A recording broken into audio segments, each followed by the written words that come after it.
Fala galera, aqui é o professor Thaleson Reis e essa é a nossa terceira aula sobre o relevo terrestre. E para começar essa terceira aula, nós vamos falar sobre os agentes externos de transformação do relevo. E justamente esses processos externos ou agentes exógenos, como também são conhecidos, eles são justamente os processos químicos, físicos e biológicos que ocorrem na crosta terrestre. Então, esses agentes eles vão transformar e modelar o que os agentes internos produziram. Então, eles vão ser justamente capazes de modelar aquilo que as forças internas produziram na superfície terrestre. E esses processos externos, ou os agentes exógenos, como também são conhecidos, eles vão depender justamente do vento, da água, seja a água no estado líquido, sólido ou gasoso, e também da alteração das rochas.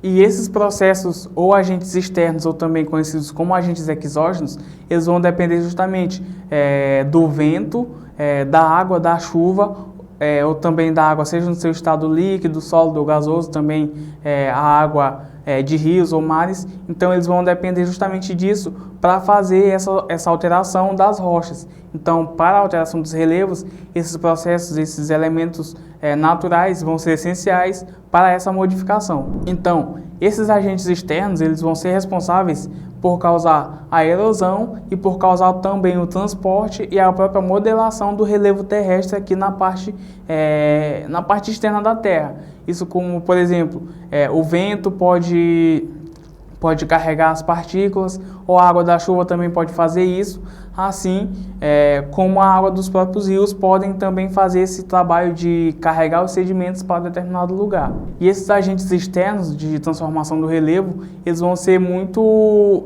motivados, a presença deles vai ser muito impactada pelo clima. Por exemplo, em uma área desértica, por exemplo, não vai haver tanto a atuação da água, mas vai haver bastante a atuação do vento. Então, o vento vai ser um importante fator de transformação do relevo. Já em um lugar mais quente, um lugar um pouco quente, então a água vai ter um processo bem importante na transformação do relevo. E em lugares mais frios, o responsável por essa transformação do relevo vai ser justamente o gelo.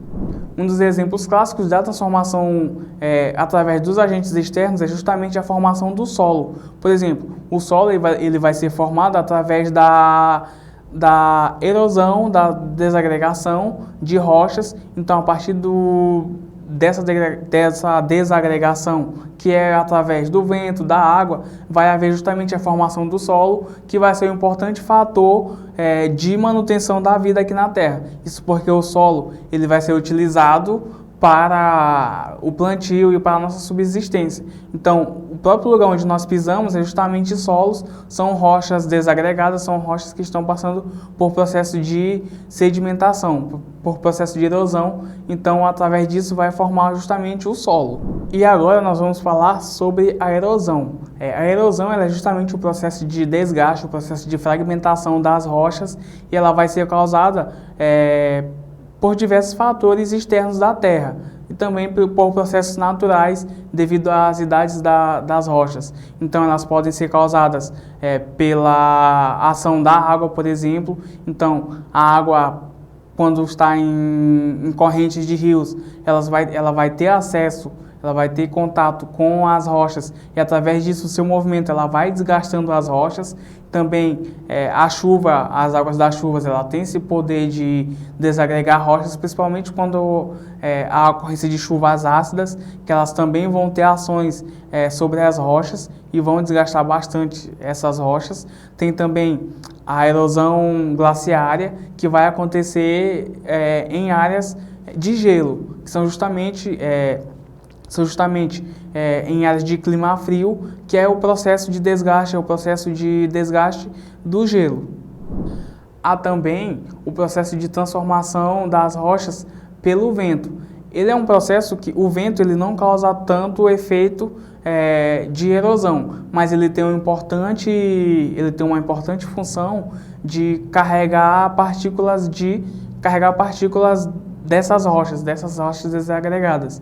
Então, um dos exemplos que nós temos de de formação de relevo através do vento são justamente as dunas. Isso porque o vento ele tem o poder de carregar esses sedimentos das rochas desagregadas e vai depositando em algum lugar, formando assim as dunas em áreas próximas ao mar.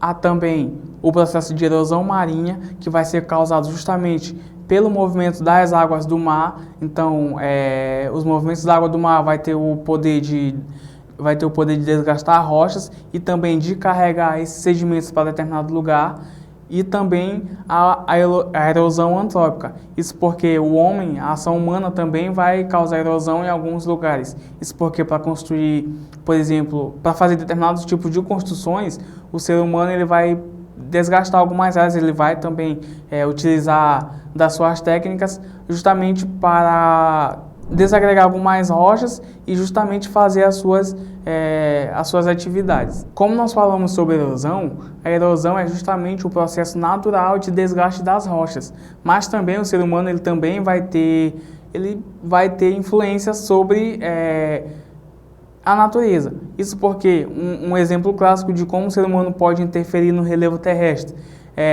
na retirada de vegetação. Então, a partir do momento que ele tira a vegetação, ele vai estar interferindo em um processo natural e automaticamente aquilo vai causar um desequilíbrio na natureza, como por exemplo, quando você tira uma vegetação, automaticamente, quando chove, a água da chuva ela não vai ter algo que impeça a velocidade dela, então automaticamente ela vai carregando os sedimentos, então a partir disso aí ela vai interferindo no relevo terrestre.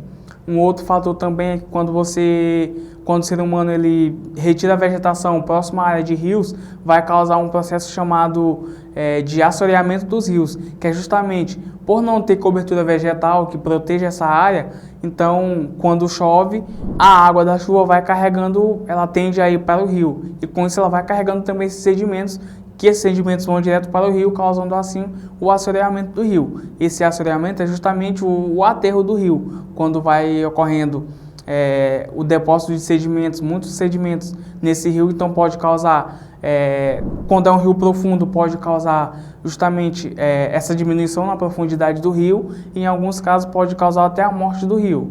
Então, galera, essa foi a nossa terceira aula sobre o relevo terrestre e eu espero que vocês tenham gostado bastante. E se ficou alguma dúvida, você pode também deixar aqui nos comentários. Mas antes de você sair, peço aí que você deixe o seu like, que você se inscreva no canal e que ative o sininho das notificações.